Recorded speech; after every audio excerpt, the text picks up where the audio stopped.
တော့ဒီနေ့ဗီဒီယိုထဲမှာ modern အစားအသောက်တွေအကြောင်းကိုလေ့လာကြမယ် modern အစားအသောက်တွေကိုပြောတဲ့ vocabulary တွေကိုလေ့လာကြမယ် modern အစားအသောက်တွေဆိုတာဘာတွေလဲဒီနေ့ခေတ်မှာနာမည်ကြီးလာတဲ့အစားအသောက်တွေပေါ့နော်ဥပမာ junk food ဆိုတာအာဟာရမရှိတဲ့အစားအစာတွေပေါ့စားလို့တော့ကောင်းတဲ့အာဟာရမရှိဘူးကျန်းမာရေးတော့မကောင်းဘူး junk food processed food ဆိုတာကစင်ကဲပြုတ်လုပ်ထားတဲ့အစားအစာတွေပေါ့ပေါင်မုတ်ချောက်တွေတခြားကိတ်တွေဒီလိုမျိုးတွေကို processed food over processed food ဆိုတာက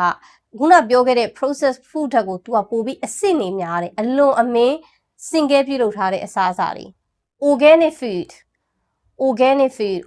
ကတော့ဒါအားလုံးသိတဲ့အတိုင်းပဲကျန်းမာရေးအတွက်အရန်ကောင်းတယ်ဘာမှပြုပြင်ပြင်ဆင်ထားခြင်းမရှိတဲ့သဘာဝအစားအစာ GM food ဆိုတာကအရှေက genetically modified food GM food ကြတော့ကျန်းမာရေးအတွက်ညီညွတ်အောင်နည်းပညာနဲ့ပြန်ပြီးတော့မှပြုပြင်ထားတဲ့အစားအစာတွေကိုပြောတာ fresh produce ဆိုတာကလက်လက်ဆက်ဆက်အသီးအနှံတွေဘာမှပြုပြင်ပြင်ဆင်ထားခြင်းမရှိဘူးသဘာဝအတိုင်းလက်လက်ဆက်ဆက်အသီးအနှံ healthy food ကျန်းမာရေးနဲ့ညီညွတ်သောအစားအစာ healthy food fast food အသင့်အစားအစာ fast food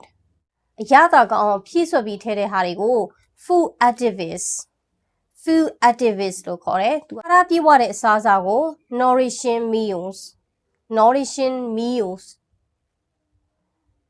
အိမ်ချက်ကို home cooked food ဒါမှမဟုတ် home cooked meals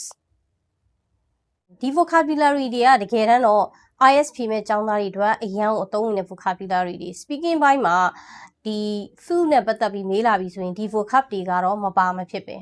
အဲ့တော့အခုပြောရတဲ့ဒီ vocabulary တွေကိုပိုပြီးနားလည်တော့မှတ်မိတော့ example sentence လေးနဲ့သုံးကြည့်မယ် junk food Many young people often eat junk food these days. So ဒီနေ့ဒီခေတ်ခါမှာလူငယ်တွေက junk food တွေတော်တော်စားကြတယ် Food such as junk food, fast food, over-processed food are very bad for our health. အဲ့တော့ဒီ junk food တွေ processed food တွေကကျန်းမာရေးအတွက်အရန်ကိုဆိုးရတယ် GM food and organic food are very expensive. Healthy food will give you a healthy life. ကျန်းမာရေးအတွက်ကောင်းတဲ့အစားအသောက်တွေစားရင်ကျန်းမာတဲ့ဘဝကိုရမယ် I were you,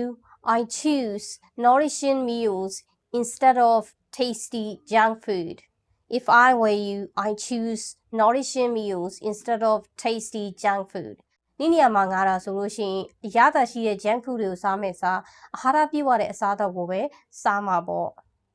Home cooked meal, ready meals. I prefer home cooked food to ready meals. I prefer home cooked meals to ready meals. အသင့်အစားအစာတွေတက်ငါအိမ်ချက်အစားအစာတွေကိုပဲကြိုက်တယ် Thank you for watching.